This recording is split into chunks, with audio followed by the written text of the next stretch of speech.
এত রাতে আবার কে বাঁশি বাজায়? গ্রামের লোকগুলোর কি ঘুমের কোনো বালাই নেই? আওয়াজটা তো মনে হচ্ছে শ্মশান ঘাটের দিক থেকেই আসছে, কিন্তু ওখানে তো এখন কারো থাকার কথা নয়।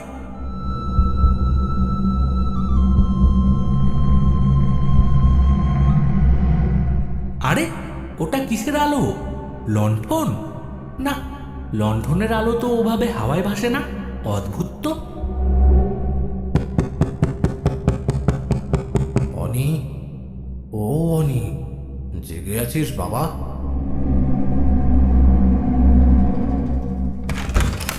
হ্যাঁ কাকা, এসো। তুমিও যাচ্ছ? জানালাটা খোলা রেখেছিস কেন? তোকে না বললাম সন্ধ্যের পর দিকে জানালা খুলবি না? আরে কাকা, এই গরম লাগছিল তাই। আর ওই শব্দটা শুনছো? কেউ যেন বাঁশি বাজাচ্ছে, মনে হচ্ছে শ্মশানের দিক থেকে। চুপ কর, ও সব কোনো শব্দ না, ও মনের ভুল, বাতাসের শব্দ। শুয়ে পড়, শুয়ে পড়, আর খবরদার জানালার ধারে যাবি না। কিন্তু কাকা, বাতাসের শব্দে এমন সুর থাকে নাকি? আর একটা আলো দেখলাম। অনি, তুই শহরের ছেলে, অনেক কিছু বুঝিস না। তর্ক করিস না বাবা। এই গ্রামে কিছু নিয়ম আছে। রাত বিরেতে ওদিকে তাকাতে নেই। যা বলছি শোন, আলো নিভিয়ে ঘুমা।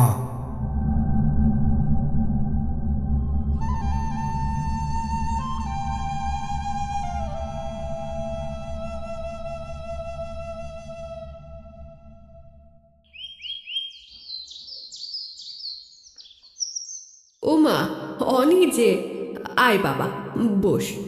কাল রাতে ঘুম হলো ভালো? বিছানাটা কি শক্ত মনে হলো? না কাকিমা, বিছানা ঠিকই ছিল, কিন্তু ঘুমটা ঠিক জমলো না। নতুন জায়গা, একটু আধটু অমন হয়। দুদিন থাক, সব সয়ে যাবে। কাকা, কাল রাতের ব্যাপারটা তুমি অমন ভয় পেয়ে গেলে কেন বলো তো? কিসের ভয়? কি হয়েছে গো? কিছু না, ও কিছু না। অনি বলছিল রাতে নাকি শিয়াল ডাকার শব্দ শুনেছে। শহরের ছেলে তো, ভয় পেয়েছে। শিয়াল নয় কাকা, বাঁশি, স্পষ্ট বাঁশির আওয়াজ। আর ওই আলোটা? বাঁশি? তুই তুই বাঁশি শুনেছিস নাকি? হ্যাঁ কাকিমা, কেন বলো তো? তোমরা সবাই বাঁশির কথা শুনলে এমন চমকে উঠছো কেন? গ্রামে কি বাঁশি বাজানো বারণ? সুলেখা, তুমি ভেতরে যাও, রান্নাটা দেখো কি। অনি, তোকে বললাম না ওসব নিয়ে মাথা ঘামাস না। গ্রামের কিছু উটকো লোক আছে, নেশাভান করে পড়ে থাকে, ওরাই হয়তো বাজিয়েছে। নেশাখোরেরা এত করুণ সুরে বাঁশি বাজায়? তুই কি পুলিশই জেরা করছিস নাকি? যা, গ্রামে একটু ঘুরে আয়। তবে মনে রাখবে, নদীর ওই পাড়ের শ্মশানটা আর পাশের ওই পোড়ো জঙ্গলটা, ওদিকে একদম যাবি না। ওদিকের মাটি ভালো না। আচ্ছা কাকা, যাচ্ছি না, কিন্তু তোমরা কিছু একটা লুকোচ্ছ আমার থেকে। অনিরুদ্ধ উঠে চলে যায়। বিমল কাকা আর সুলেখা কাকিমা একে অপরের দিকে তাকান।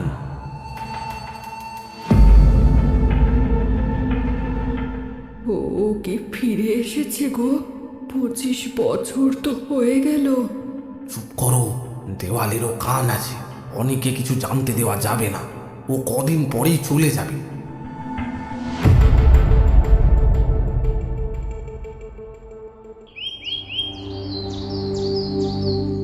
অনিরুদ্ধ গ্রামের পথ দিয়ে হাঁটছে। গ্রামের নাম নিশ্চিন্দিপুর হলেও মানুষের চোখে মুখে একটা চাপা আতঙ্ক।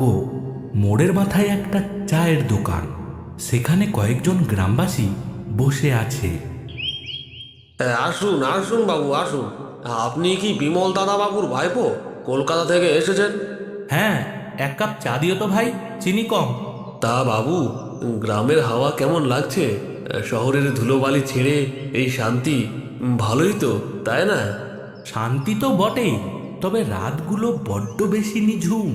কাল রাতে যা এক কাণ্ড হলো! কি কাণ্ড বাবু? আর বলো না, মাঝরাতে ঘুম ভেঙে গেল এক বাঁশির শব্দে। কে যে এত রাতে বাঁশি বাজায়? আপনি আপনি বাঁশি শুনেছেন বাবু? কোন দিক থেকে আসছিল আওয়াজটা? ওই তো শ্মশানের দিক থেকে। সর্বনাশা কথা, সামনে অমাবস্যা। আমি জানতাম ও জাগবে, ও জাগবেই। কে জাগবে? আপনারা কার কথা বলছেন? বাবু, চাটা খেয়ে বাড়ি যান। ওসব কথা এই ভর দুপুরে না তোলাই ভালো। আপনারা সবাই এমন করছেন কেন? একটা বাঁশি তো বেজেছে, হতে পারে কোনো রাখাল ছেলে। রাখাল ছেলে মাঝরাতে শ্মশানে বাঁশি বাজায় না বাবু। আর ওই সুর মানুষের গলার না, ওটা ডাক, জমের ডাক। হঠাৎ রাস্তা দিয়ে এক পাগল প্রকৃতির লোক ছুটে আসে। তার নাম হরিপদ। গায়ে ময়লা জামা, চুল উস্কো খুস্কো। গন্ধ পাচ্ছিস? তোরা গন্ধ পাচ্ছিস না? পোড়া মাংসের গন্ধ। এই হরিপদ, যা যা এখান থেকে। বাবুকে বিরক্ত করিস না, যা যা। তুই নতুন এসেছিস, তোর গায়ে তো শহরের গন্ধ, কিন্তু সাবধান, ওর গায়ে মাটির গন্ধ, রক্তের গন্ধ। ও খুঁজছে, ও খুঁজছে। কাকে খুঁজছে? সেই বরকে খুঁজছে, যে যে যে যে- যে মালা পরাবে বলে গলা টিপেছিল। লাল বেনারসি, তা লাগলো আগুনের ছাকা। 25 বছরের প্রতীক্ষা পূর্ণ হবে। বাঁশিটা বাজলেই সব শেষ, সব শেষ। যা যা, ভাগ এখান থেকে, পাগল ছাগল কোথাকার। বাবু, ওর কথায় কান দেবেন না। কিন্তু ও যা বলল, লাল বেনারসি, আগুন, এসবের মানে কি? পাগলের কথার আবার মানে কি বাবু? আপনি আপনি বাড়ি যান, বেলা বাড়ছে। অনিরুদ্ধ চায়ের দাম মিটিয়ে চিন্তিত মুখে উঠে পড়ে। কিন্তু যাওয়ার সময় সে দেখে হরিপদ শ্মশানের রাস্তার দিকে তাকিয়ে অঝরে কাঁদছে।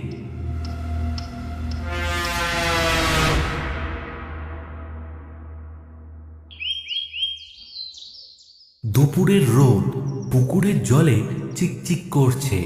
ঘাট নির্জন। অনিরুদ্ধ পাড়ে বসে আছে। তার মনে অনেক প্রশ্ন। হঠাৎ একজনের পায়ের শব্দ। এক তরুণী জল ভরতে এদিকেই আসছে। তার পরনে সাধারণ শাড়ি, কিন্তু তার চেহারায় অদ্ভুত আভিজাত্য। এই যে শুনছেন? আমায় বলছেন বাবু? হ্যাঁ, আমি এই গ্রামে নতুন, আপনাকে আগে দেখিনি তো। আপনি কি এই পাড়াতেই থাকেন? পাড়ায়? হ্যাঁ, তা পাড়াতেই থাকি বলতে পারেন, আবার থাকি না বললেও ভুল হবে না। আমি মৃণালিনী। অদ্ভুত উত্তর তো। আমি অনিরুদ্ধ, কলকাতা থেকে এসেছি। জানি আপনি বিমল বাবুর ভাইপো। কাল রাতে ঘুম হয়নি, তাই না? আপনি জানলেন কি করে? চোখের নিচে কালি পড়েছে যে। আর এই গ্রামে নতুন কেউ এলে প্রথম রাতে শ্মশানের হাওয়া তাকে ছুঁয়ে যায়, এটাই নিয়ম। আপনিও শ্মশানের কথা বলছেন? গ্রামের সবাই ওই জায়গাটাকে এত ভয় পায় কেন বলুন তো? কাল রাতে আমি একটা বাঁশির শব্দ শুনেছি, আর সবাই এমন করছে যেন ভূত দেখেছে। ভূত? মানুষ যাকে ভয় পায় তাকেই ভূত বলে বাবু। কিন্তু সব ভয় কি মিথ্যে? আর বাঁশি, বাঁশি তো শুধু সুর নয়, ওটা কারো বুকের জমানো কান্নাও হতে পারে। আপনি খুব সুন্দর কথা বলেন, কিন্তু আপনি ভয় পান না? শুনলাম ওদিকে নাকি অপদেবতার বাস। অপদেবতা, দেবতা আর অপদেবতার তফাৎ কে করে বাবু? মানুষই তো করে। আর তাছাড়া ভয় তাদের পাওয়া উচিত যাদের মনে পাপ আছে। আমার মনে পাপ নেই, তাই ভয়ও নেই। যাদের মনে পাপ মানে? আপনি কার কথা বলছেন? পুরনো কথা, ধুলো পড়া বইয়ের পাতার মতো, উল্টাতে নেই, কষ্ট বাড়ে। তবে আপনি তো সত্য সন্ধানী মনে হচ্ছে, খুঁজলে হয়তো জানতে পারবেন। দাঁড়ান, আপনি কোথায় থাকেন বললেন না তো? আবার দেখা হবে? দেখা তো হবেই। আপনি তো এখন কিছুদিন আছেন, আর আমি তো আছি আশেপাশেই। মৃণালিনী চলে যায়। তার হাঁটার ভঙ্গিটা খুব ধীর, যেন রাজহাঁসের মতো।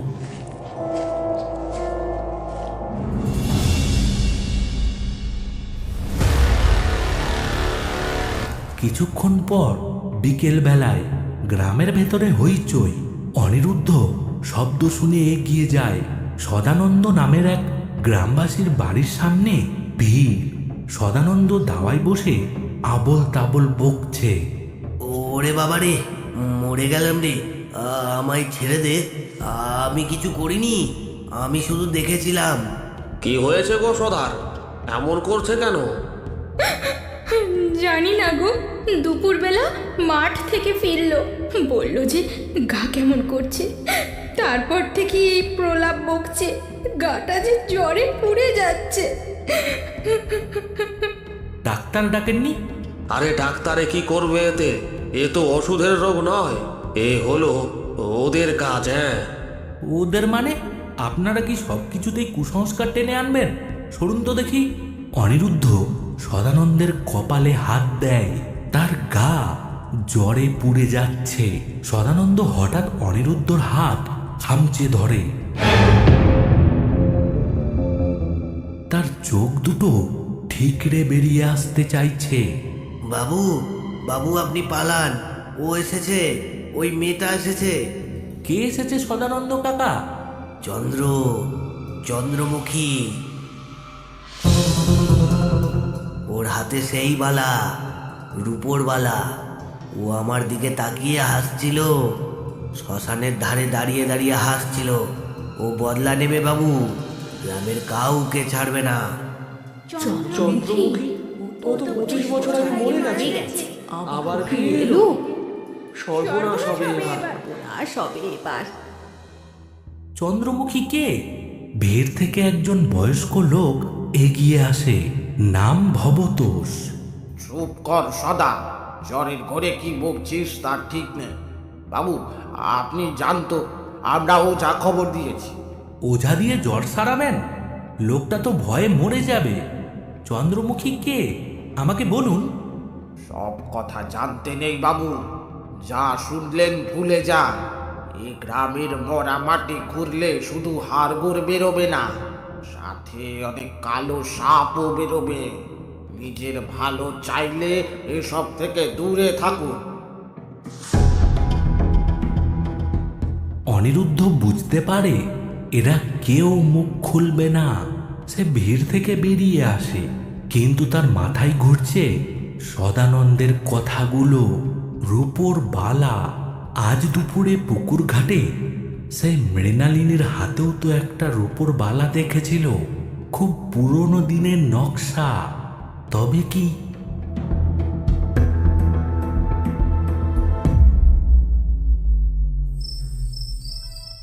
সূর্য ডুবে গেছে, চারপাশ ঝাপসা।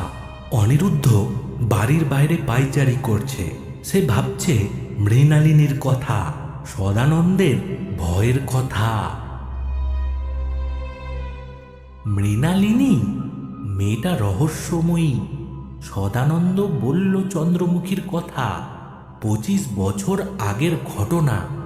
মৃণালিনীর বয়স তো বড় জোর 23-24। তাহলে কি সম্পর্ক? আর ওই হরিপদ পাগলটাই বা বলল কেন ফিরে এসেছে? অনি, একা কি করছিস? ঘরে আয়, সন্ধে হয়ে গেছে। কাকা, একটা সত্যি করে কথা বলো তো, চন্দ্রমুখী কে ছিল? তুই আবার ওই নামটা মুখে আনলি? তোকে না বারণ করলাম। সদানন্দ কাকা জ্বরের ঘরে নামটা বলছিল, গ্রামের সবাই ভয় পাচ্ছিল।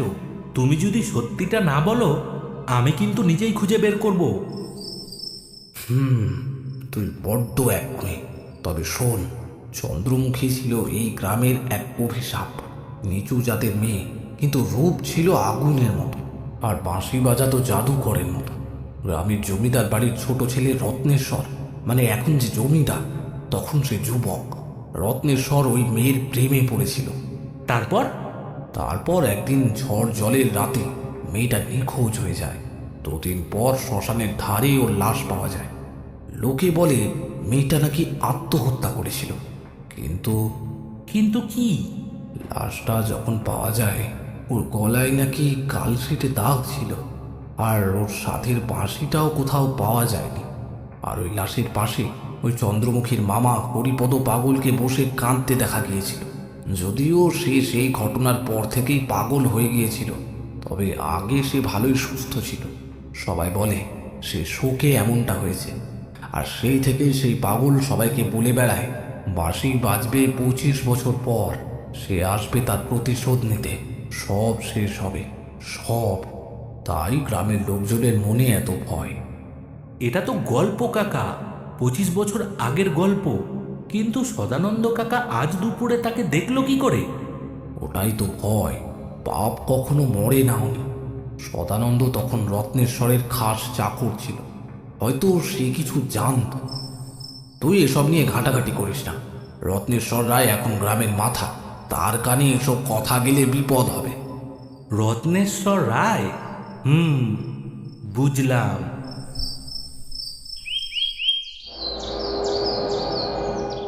অনিরুদ্ধ সিদ্ধান্ত নিয়েছে সে রত্নেশ্বর রায়কে দেখবে। সে জমিদার বাড়ির সামনে দিয়ে হাঁটার ভান করে। বিশাল পুরনো বাড়ি, কিন্তু এখন জরাজীর্ণ। সামনে একজন বসে আছেন চেয়ারে, ইনি রত্নেশ্বর রায়। ও ভাই, একটু জল পাওয়া যাবে? বড্ড তেষ্টা পেয়েছে। দাঁড়ান বাবু, দিচ্ছি। কে ওখানে? কে এসেছে? নমস্কার, আগে আমি অনিরুদ্ধ, বিমল রায়ের ভাইপো।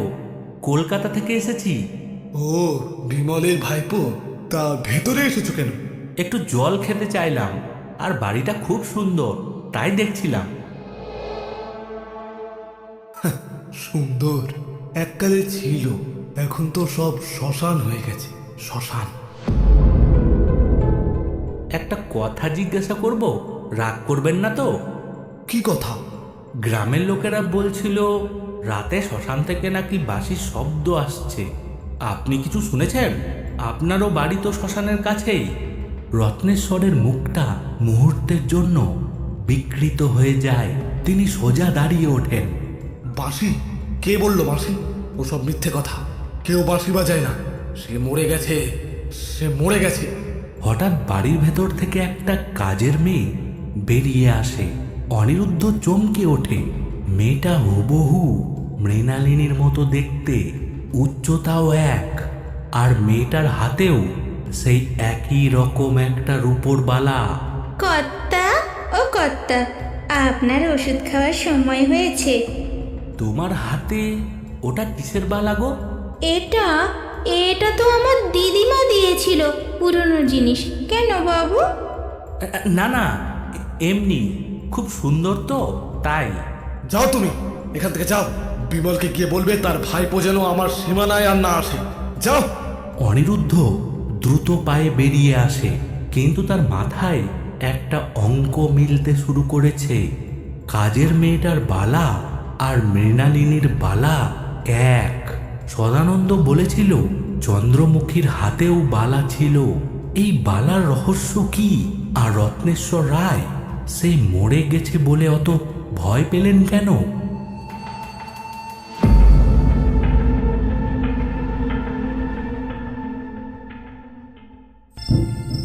এদিকে বিকেল গড়িয়ে সন্ধে। গ্রামের প্রান্তে এক মন্দির। অনিরুদ্ধ মৃণালিনীকে খুঁজতে খুঁজতে এখানে এসে পৌঁছয়। মৃণালিনী মন্দিরের চাতালে বসে আছে, তার দৃষ্টি দূরে। তুমি এখানে? আমি সারা গ্রাম তোমায় খুঁজে বেড়াচ্ছি। আমায় খোঁজার কি খুব দরকার বাবু? আমি তো হারিয়ে যাইনি। মৃণালিনী, আমি আজ রত্নেশ্বর রায়ের বাড়ি গিয়েছিলাম। সেখানে একটা অদ্ভুত জিনিস দেখলাম। ও বাড়ির কাজের মেয়ের হাতে হুবহু তোমার হাতের মতো একটা বালা। আর সদানন্দ কাকাও জ্বরের ঘোরে এই বালার কথাই বলছিল। চন্দ্রমুখীর হাতেও নাকি। বালা তো গয়না মাত্র অনিরুদ্ধ, আসল হলো স্মৃতি। এই বালা জোড়া ছিল, একটা ছিল চন্দ্রমুখীর হাতে, আর একটা সে তার সইকে উপহার দিয়েছিল। সে সইয়ের নাতনি হয়তো আজ ওই বাড়িতে কাজ করে। তুমি এত খবর রাখো কি করে? তুমি কে মৃণালিনী? তুমি কি সত্যিই পাশের গ্রাম থেকে এসেছো নাকি? নাকি আমি সেই অতীত যা তোমরা ভুলতে চেয়েছ। অনিরুদ্ধ, তুমি সত্য খুঁজছো তাই না? সত্য খুব তেতো হয়। রত্নেশ্বর রায় কেন ভয় পায় জানো? কারণ চোরের মন বুচকার দিকে। রত্নেশ্বর রায় কি চন্দ্রমুখীকে খুন করেছিল? খুন? খুন তো ছোট শব্দ। সে বিশ্বাস হত্যা করেছিল। ভালোবাসার অভিনয় করে মেয়েটাকে শ্মশানে ডেকেছিল। তারপর জানো অনিরুদ্ধ, মানুষের ছোঁয়া শরীরে দাগ ফেলে, আর বিশ্বাসঘাতকতার ছোঁয়া আত্মায় দাগ ফেলে। সেই দাগ মুছতে আত্মা বারবার ফিরে আসে। তুমি কি চন্দ্রমুখীর কোনো আত্মীয়? ওর বোন? আত্মীয়? রক্তের সম্পর্ক কি শুধু আত্মীয় হয়? আমি এসেছি বিচার চাইতে। আজ অমাবস্যা। আজ রাতটা খুব লম্বা হবে অনিরুদ্ধ। তুমি কি থাকবে আমার পাশে, নাকি ভয় পেয়ে পালাবে? আমি ভয় পাই না, আমি সত্যটা দেখতে চাই। তবে আজ রাতে শ্মশানে এসো। সব প্রশ্নের উত্তর পাবে। কিন্তু সাবধান, যা দেখবে তা সহ্য করার ক্ষমতা রেখো। মৃণালিনী মন্দিরের অন্ধকারের মধ্যে দিয়ে হাঁটতে শুরু করে। নিমেষের মধ্যে সে জঙ্গলের আড়ালে অদৃশ্য হয়ে যায়।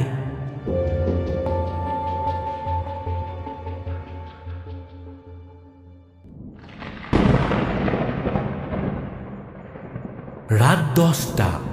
আকাশ কালো মেঘে ঢাকা, বিদ্যুৎ চমকাচ্ছে। গ্রামের সবাই ভয়ে ঘরের দরজা বন্ধ করে দিয়েছে। সদানন্দর ঘরে টিম টিম করে লণ্ঠন জ্বলছে। সদানন্দ জ্বরে কাঁপছে। ওরে দরজা খোল, আমাকে যেতে হবে। ও ডাকছে, বাঁশি বাজছে। ওগো ওগো, তুমি চুপ করো, চুপ করো। তুমি কোথাও বাঁশি বাজছে না। ওটা তোমার মনের ভুল, মনের ভুল। হঠাৎ জানালার বাইরে সেই করুণ বাঁশির সুর ভেসে আসে। এবার সুরটা অনেক কাছে। সদানন্দ এক ঝটকায় উঠে দাঁড়ায়। শুনলি? শুনলি তোরা? ও এসেছে, ও নিতে এসেছে। সদানন্দ এক ছোটে ঘর থেকে বেরিয়ে যায়। ওগো ওগো, যেও না, যেও না।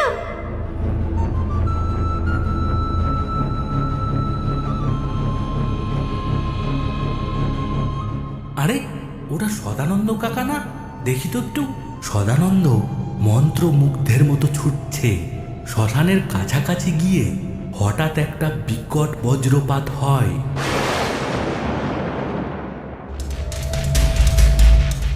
আলোয় দেখা যায় শ্মশানের সামনে একটা ছায়া মূর্তি দাঁড়িয়ে, লাল শাড়ি পরা।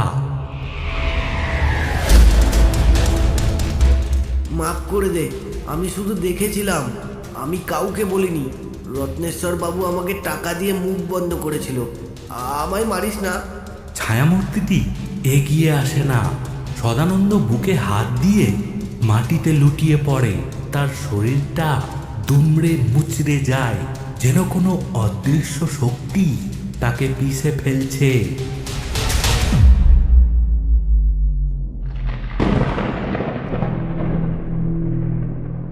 অনিরুদ্ধ যখন সেখানে পৌঁছয় ততক্ষণে সব শেষ। সদানন্দের চোখ উল্টে গেছে। নেই, মারা গেছে। হার্ট অ্যাটাক নাকি ভয়ে? অনিরুদ্ধ শ্মশানের দিকে তাকায়। সেখানে কেউ নেই। কিছুক্ষণ পর হঠাৎ সে দেখে গ্রামের দিক থেকে কেউ একজন শ্মশানের দিকে আসছে। মৃণালিনী এত রাতে এখানে? অনিরুদ্ধ লক্ষ্য করে মৃণালিনী হেঁটে যাচ্ছে। মাটিতে তার পা স্পর্শ করছে না। আরে, ও মাটির উপর দিয়ে হাঁটছে না, ও ভাসছে। তার মানে মৃণালিনী মানুষ নয়। কিছুক্ষণ পর সেখানে আর একটা মূর্তি দেখা যায়। রত্নেশ্বর রায়, তার হাতে একটা পিস্তল। তিনি টলতে টলতে আসছেন। দেখে মনে হচ্ছে তিনি যেন কারো ডাকে বাধ্য হয়ে এখানে আসছেন। শ্মশানের মাঝখানে একটা পুরনো চিতা সাজানো আছে, যদিও তাতে আগুন নেই। মৃণালিনী গিয়ে সেই চিতার উপর বসে। রত্নেশ্বর রায় সামনে এসে দাঁড়ান। কোথায় তুই? বেরো, আমি জানি তুই এখানেই আছিস। 25 বছর ধরে তুই আমায় জ্বালাচ্ছিস। আজ আমি তোকে চিরকালের মতো শেষ করব।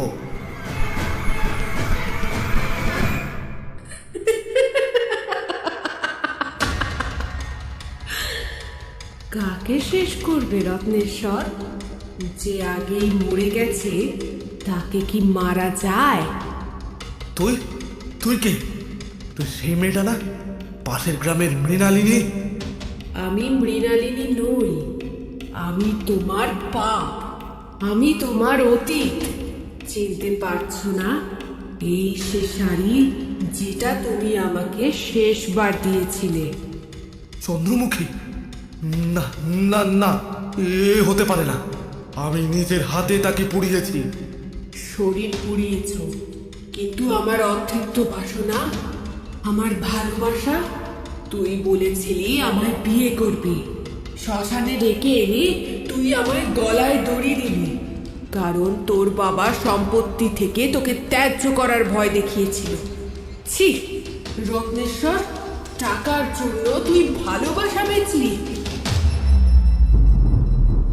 হে ভগবান, এত বড় বিশ্বাসঘাতকতা! আমি ভুল করেছি, আমায় মাফ করে দে। আমি আর পারছি না। প্রতি রাতে এই বাঁশির সুর, আমি পাগল হয়ে যাব। পাগল তো তুই হবি, কিন্তু তার আগে তোকে আমার যন্ত্রণাটা বুঝতে হবে। মৃণালিনী উঠে দাঁড়ায়। আকাশ চিরে বাজ পড়ে। সেই আলোয় অনিরুদ্ধ দেখে মৃণালিনীর সুন্দর শরীরটা পাল্টে যাচ্ছে। চোখ দুটো থেকে যেন আগুন বেরিয়ে আসছে, চুলগুলো সাপের মতো ফুঁসছে।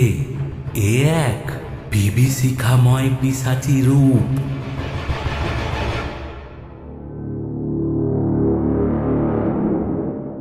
আমার বাঁশি আজ তোর শেষ গান গাইবে রত্নেশ্বর। নাচ, তুই নাচ। পিশাচিটি বাঁশিতে ফু দেয়। সেই সুর আর করুণ নেই, এক মারণ সুর।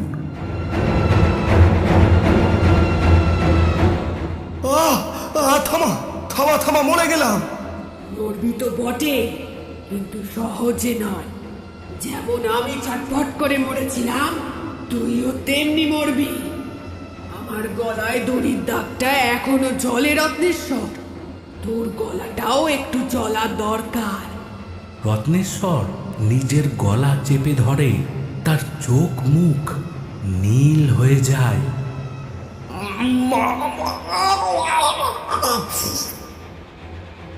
মাফ নেই, আছে শুধু মুখ। যা, নরকে যা। রত্নেশ্বর একটা বিকট চিৎকার দিয়ে নিথর হয়ে যান। তার চোখ দুটো খোলা, তাতে চূড়ান্ত আতঙ্ক। পিশাচি এবার অনিরুদ্ধের লুকোনো জায়গার দিকে তাকায়। অনিরুদ্ধ ভয়ে জমে গেছে, সে নড়তে পারছে না। ভয় পেও না অনিরুদ্ধ, নির্দোষের রক্ত আমি চাই না। তুমি সত্য চেয়েছিলে, সত্য দেখলে। এবার যাও, আর কখনো পিছনে ফিরে তাকিও না।